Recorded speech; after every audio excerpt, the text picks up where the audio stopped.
Hey guys, be sure to like and subscribe. Today we're going to talk about flood areas, typhoons, volcanoes, earthquakes, and all that stuff as far as maps go.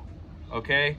And everybody's been asking about like where to move in the Philippines and where's the safest areas, where's the places that's safe from volcanoes and mudslides and floods and all this good stuff. But anyway, you can buy these maps when you come to the Philippines, or if you're here already, and you can buy them in National Bookstore or any one of the bookstores. And it's a climate map. They cost about 18 pesos, okay? That's one of them. Now on the climate map here, I'll go through this a little bit with you. It talks about tropical cyclones and typhoons and ocean currents and all that stuff. And it breaks down the El Niños. It talks about the tropical storms. And it also gives you it tells you all about the different climate zones here in the Philippines. And now it's too many for me to go through, obviously, but I'll tell you, in my area where I live, I'll tell you what it is. And I live close to Manila, okay? It's a type 1 area, okay? That means 2 pronounced seasons, dry from November to April, wet during the rest of the year. And trust me, it's wet the rest of the year. We've just had rain and rain and rain and rain. The other map here is a physical map of the Philippines. As you can see here, I don't know how well you can see it. It's kind of bright for me because the sun's out. The physical map of the Philippines, it breaks down things a lot more, okay? As far as volcanoes, it has like a little volcano map up in the upper corner, and it tells you active volcanoes and potentially active volcanoes, inactive volcanoes, and then it tells you the economic zones, things like that, which the Chinese don't like too much, but and then on the back it goes into faults, okay, as in like earthquake faults and trenches and things like that.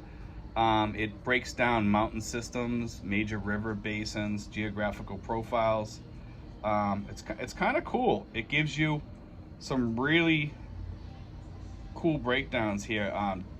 Forest land, protected areas, classified. It breaks it down into percentage wise, things like that.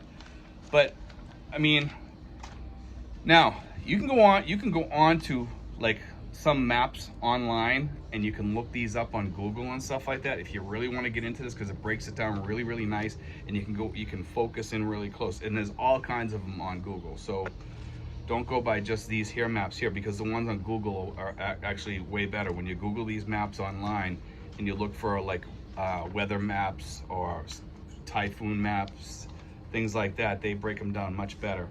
The flood prone and surge areas, those are areas that you have to really be concerned about, guys, here. Really be concerned about, because if you're living near the ocean or something like that, you got tsunami areas, you got flood prone areas, you got storm surge areas. You definitely want to be up away from the water at least a little bit, at least by like 10 feet or or more, okay?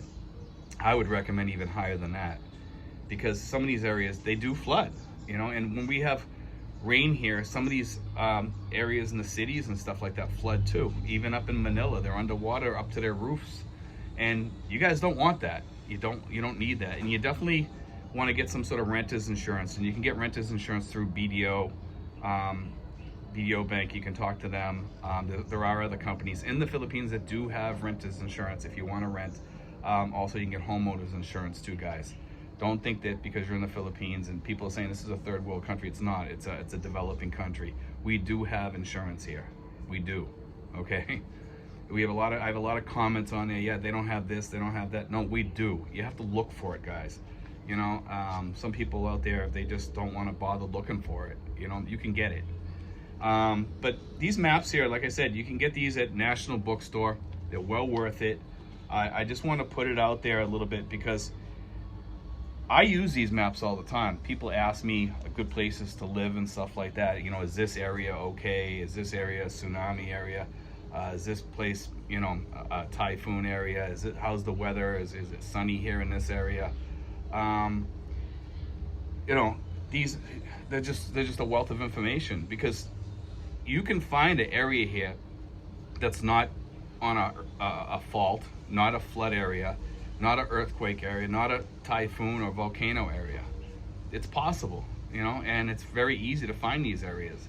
I would find a place that's like maybe a 15-minute or a 10-minute drive on a scooter or something like that, or maybe a 5-minute ride on a scooter away from the ocean if you guys like the ocean, and most people do. I mean, I'm about a half hour away from the ocean, guys, you know, and I'm about a half hour away from, you know, Tal Volcano too. So I'm really close to kind of everything. I'm also about an hour away from Manila by bus, you know, and I love my area because it's, you know, even though it's rainy here a lot, I get used to it, but the rest of the season you look forward to it and you enjoy it more. And when we hit that season, it's like 5 months of heaven, 5 or 6 months of heaven, you know. And we go out on Manila Bay, places like that, and we're getting ready to come up into that time now soon, where, you know, we're gonna be getting the nice weather without the rain, without the wetness and the, you know, the mold outside. Our house is lucky we're dry inside because we have the AC, and, you know, outside we scrub it all the time to keep it free from any you know, moss or mold or whatever out here. And you can see what our plants do exceptionally well here, you know. But yeah, guys, when you go to National Bookstore, check out their maps, or go online too. You can also get these free online. You know, you can blow them up into your area and find all the different flood zones in your area too when we have torrential rains or something like that. Because if you, almost everywhere in the Philippines is kind of flood prone because you get heavy rains here sometimes, but there's areas that will not pocket the flood, you know, pocket the rain and keep it there. And our areas, we're 400 feet up in the air, so it just runs downhill, you know. So those are the places that the best places to live. In our places, you know, it seems like the storms kind of ride around us for some reason too. Maybe because we're higher up in the air, I'm not sure.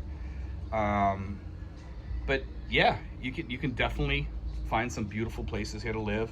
You can, you know, I mean, even in Mindanao, I was looking at the map here. Mindanao actually has quite a few places. Palawan is excellent, guys.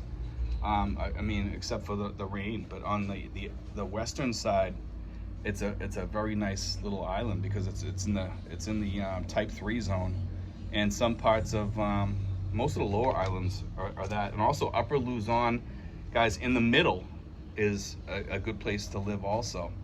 Batanes is kind of rainy. Aurora, let me see. Aurora along the east coast, no dry season with a very pronounced maximum rainfall during the months of November and December. So they don't have a dry season there, guys, along Aurora. But still, it's still a beautiful area. But anyway, guys, God bless. Take care. Be sure to look up these maps too, guys, if you get a chance, okay?